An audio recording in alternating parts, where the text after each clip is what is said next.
At the start of this video, we had 100 dogs that had been left in kill shelters or abandoned, but now only 2 remain, leaving us with Starcrunch and Doralee. And while people are coming to adopt, neither dog seemed to fit what they were looking for. For a small dog, we don't actually have any small dogs left. I was really looking for like a younger dog. Yeah, no worries. Do you guys have any small dogs? Sadly, we don't have any more.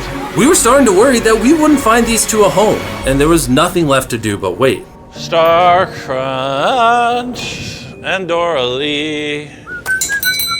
Oh, how's it going? What up? Hi, These are our final 2. It's like the last pick in dodgeball. I'm looking for this one, All right, man. Starcrunch can be incredibly shy when she meets Meets new people, but Starcrunch gravitated right to him.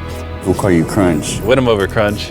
You're watching all these dogs get adopted. No. Doralee.